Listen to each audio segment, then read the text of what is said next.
ٹھیک کہہ رہی ہیں آپ کہ جس قسم کی روک ٹوک چھوٹی عید پہ ممکن ہوئی وہ ابھی تک یہاں نہیں ہوئی. اس میں اس دفعہ تھوڑی سی اضافی چیزیں کرنے کی کوشش کی گئی ہے. اس میں سب سے اہم یہ ہے کہ چونکہ اب ویکسین فریلی اویلیبل ہے اور بہت سے لوگوں کو لگ بھی چکی ہے، تو ہماری پھر تاکید ہے کہ سیاحتی مقامات پہ جاتے وقت کم از کم وہاں جو ہوٹلز ہیں وہ بھی چیک کریں، اور جو ہمارے ایڈمنسٹریشن ہے وہ بہت اسٹرکٹلی اس کو کیجولی نہ لیں، اس کو بہت اسٹرکٹلی انفورس کریں.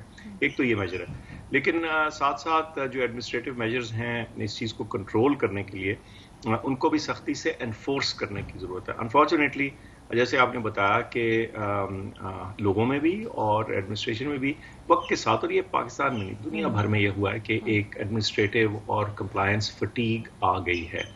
اس کو توڑنے کا طریقہ صرف یہ ہے کہ ہم کلیئرلی یہ بتائیں کہ یہ وہی انڈین ویریئنٹ ہے، ڈیلٹا ویریئنٹ، جس نے انڈیا میں اتنی تباہی پھیلائی کہ ان کے ہاں آکسیجن کی کمی پڑ گئی. اور اس وقت آپ دیکھیں کہ کتنے اور ممالک ہیں، انڈونیشیا میں کیسز اوپر جا رہے ہیں، ایون امریکہ میں اب وہ بات کر رہے ہیں کہ ڈیفینیٹلی کچھ جگہوں میں چھوٹی موٹی سرجز آ رہی ہیں، یو کے میں کیسز کلائم کر رہے ہیں، بنگلہ دیش میں اوپر گئے.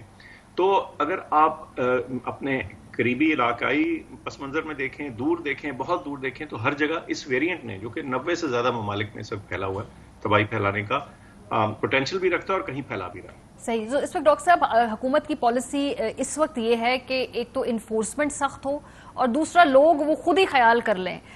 تو کوئی lockdown, smart lockdown, temporary کچھ جگہوں کے اوپر کچھ سیکٹرز کو بند کرنا اس وقت آپ لوگوں کے ایجنڈا پہ نہیں ہے فی الحال؟ نہیں، بالکل ہے جی. اسمارٹ لاک ڈاؤنز ہو رہے ہیں، پچھلے ہفتے سے یہ ہم کر رہے ہیں، بلکہ 10-12 دن سے، کہ جہاں کہیں ہاٹ سپاٹس ہمیں دکھ رہے تھے.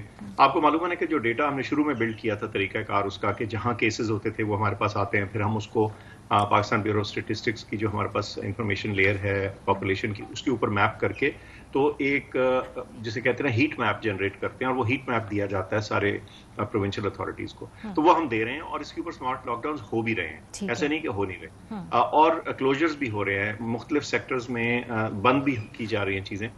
لیکن obviously آپ کو پتا ہے کہ جہاں اتنا بڑا ملک ہو، 225 ملین 220 ملین لوگوں کا، تو وہاں ہر جگہ ہر وقت انفورسمنٹ مشکل ہوتی ہے. ساتھ ہم نے لوگوں کو بتانا بھی ہوتا ہے، اور آپ لوگ میڈیا میں لگاتار اب اس پہ ہیلپ بھی کر رہے ہیں. مجھے کانسٹنٹلی جسے کہتے ہیں اس ٹاپک کے اوپر بات کرنے کو مل رہی ہے، اور میڈیا کی طرف سے بہت سپورٹ مل رہی ہے. تو میں شکر گزار بھی ہوں کہ کم از کم یہ کمیونیکیشن آگے جا رہی ہے، پھر تھوڑا سا لوگوں کی ایکشنز پہ بھی اثر آ جاتا ہے. لیکن ڈاکٹر صاحب یہ ابھی آپ دیکھ رہے ہیں کہ الیکشن کا سیزن ہے آزاد کشمیر میں، اور وہاں پہ جو جلسے ہو رہے ہیں ان کا آپ سائز دیکھیے، ان کی فریکوینسی دیکھیے. این سی او سی نے یہ حکومت کو بھی ایڈوائز نہیں کیا، کیا اپوزیشن کو بھی ایڈوائز نہیں کیا کہ مت کرے جلسے یا ٹون ڈاؤن کر دیں اپنی کیمپیننگ کو؟ وہاں تو بہت میسو جو ہے لیول پہ لوگوں کا اکٹھا ہونا ہے، اس کے ویژولز بھی آپ دیکھ رہے ہیں. وہ تو لگتا ہے کہ ایک بہت بڑا شاید انتظار کر رہے ہیں ہم کسی کرائسس کا.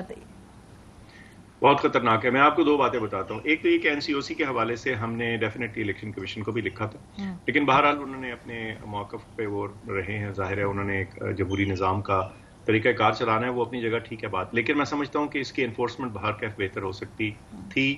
اب اس سٹیج کے اوپر جب جلسے بڑے ہو چکے ہیں، نیشنل لیول کے لیڈرز وہاں جا رہے ہیں، تقریریں ہو رہی ہیں، بہت لوگ اکٹھے ہیں، تو اس صورت میں تو میں لگاتار یہ کہہ رہا ہوں کہ میں تمام پارٹیز کے تمام ٹاپ لیڈرز سے یہ ریکویسٹ کروں گا کہ کم از کم اپنے جلسوں میں آپ کے لوگ، آپ کے فالوورز آپ کی بات سنتے ہیں اور اس پہ عمل بھی کرتے ہیں.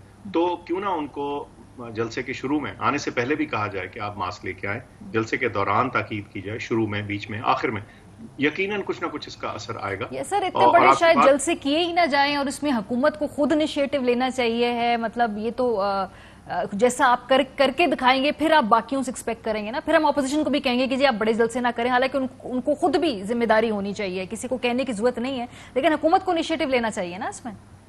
دیکھیے جب جلسے کا اب ایک مومنٹم بن چکا ہے، سو جلسے کا سائز تو پروبلی شاید کوئی نہیں ڈیٹرمن کر سکے گا کہ کم ہو زیادہ، لیکن پھر بھی جلسے کے دوران کم از کم بہت سے ایسی چیزیں ہیں جو کی جا سکتی ہیں جو کم از کم بیماری کا سپریڈ روک سکتی ہیں. جلسے میں تو ہمیشہ کہتا ہوں جی، وائرس نے آپ کے لگے ہوئے بلے کا رنگ نہیں دیکھنا، آپ کے جھنڈے کا رنگ نہیں دیکھنا، اس نے تو اٹیک کرنا. اس کو تو صرف اتنا چاہیے کہ 5-6 فٹ کے اندر ایک اور شخص نظر آئے تو وہ جمپ لگا کے کھانسی اور اس کے ذریعے ہوا میں تحلیل ہو کے اور پھر اگلے شخص کو جا کے اٹیک کرے. اس صورت میں اگر ماسک پہن لیا جائے کم از کم جلسوں میں تو بہت فرق پڑتا ہے, اور میں سمجھتا ہوں کہ ابھی بھی ہو سکتا ہے, ابھی بھی انفورس ہو سکتا ہے. یہ بالکل خطرناک سچویشن ہے, آپ 100% درست بول رہی ہیں, لیکن اس کے اوپر تمام لیڈرشپ سے میری درخواست ہے, اور میں سمجھتا ہوں across the entire spectrum, government کیا اپوزیشن کیا. ڈاکٹر صاحب ایک اور پرابلم ہے جو آپ دیکھ ہی رہے ہوں گے, جو تمام ڈاکٹرز ہیں اور فرسٹ لائن رسپونڈرز ہیں, ان کو رسک الاؤنس سے نہ ملنے کی شکایات ہیں. بیچ میں انہوں نے کام کرنا بھی چھوڑ دیا, پھر ان کو منا لیا گیا, اب دوبارہ وہ یہی کہتے ہیں کہ جو ہمارا رسک الاؤنس ہے وہ ہمیں مل نہیں رہا ہے. اتنی بڑی افتاد ہے کووڈ, اور اس دوران یہ لوگ بڑا محنت سے کام بھی کریں, ان کا رسک الاؤنس مل کیوں نہیں رہا؟ کیا فنڈز ریلیز نہیں ہو رہے یا کوئی اور پرابلم ہے؟ نہیں جی, بالکل تھوڑی سی ایسی بیوروکریٹک ڈیلے تھی, میں سمجھتا ہوں. میں ان سے ملا ہوں اور میں ان سے ایگری کرتا ہوں کہ ان کو ملنا چاہیے. میں نے ان سے وعدہ کیا ہے کہ اس مہینے کے آخر سے پہلے ہم جو بھی پروسیس ہے اس کو مکمل کر کے کوشش کریں گے کہ ان کو رسک الاؤنس جو ان کا جائز بنتا ہے ان کو بالکل دے دیا جائے. ہماری صرف کوشش یہ تھی کہ ٹارگیٹڈ ہوں ان لوگوں کو جنہوں نے واقعی سب سے زیادہ فرنٹ لائن میں کام کیا. پچھلی دفعہ تھوڑی سی آپ کو پتہ, جب اس طرح کا الاؤنس جائے تو تھوڑی بہت شکایات آ جاتی ہیں کہ کسی صحیح کو نہیں ملا اور کسی اور کو مل گیا, تو ان شکایات کو دور کرنے کے لیے تھوڑی اضافی ڈاکیومنٹیشن کی جا رہی تھی. اس وجہ سے کچھ دیر ہوئی, لیکن بہرحال دیر درست نہیں تھی. میں تو سب سے مانا ہے ان کے سامنے بھی اور آپ کے سامنے بھی کہہ رہا ہوں کہ اس میں ڈیلے نہیں ہونی چاہیے تھی, اور اب میں اس کو ذاتی طور پر پرسو کر رہا ہوں. انشاءاللہ وقت کے اوپر ان کو الاؤنس مل جائے گا. ٹھیک ہے, بہت شکریہ ڈاکٹر فیصل سلطان. اہم ترین خبریں اب ایک کلک کی دوری پر. آپ کے پسندیدہ ٹاک شوز ہوں یا اہم ملکی یا غیر ملکی شخصیات کی نیوز کانفرنسز, ہر لمحہ باخبر رہنے کے لیے سبسکرائب کریں ہمارا YouTube چینل. موسم کی صورتحال ہو یا کھیل کے میدان سے خبریں, اپنے موبائل فون سے ملکی اور بین الاقوامی اہم خبروں تک رسائی کے لیے ڈاؤن لوڈ کیجیے موبائل ایپ. باوثوق ذرائع سے مصدقہ خبروں, تجزیوں اور تبصروں سے مستفید ہونے کے لیے وزٹ کیجیے پاکستان کی سب سے بڑی نیوز ویب سائٹ www.arYnews.tv. ان سب کے علاوہ پاکستان کا سب سے بڑا فیس بک پیج ہو, سب سے بڑا نیوز انسٹاگرام اکاؤنٹ یا پھر ٹویٹر, ARY نیوز پہنچا رہا ہے خبریں سب سے پہلے آپ تک, تاکہ آپ رہیں ہر لمحہ باخبر.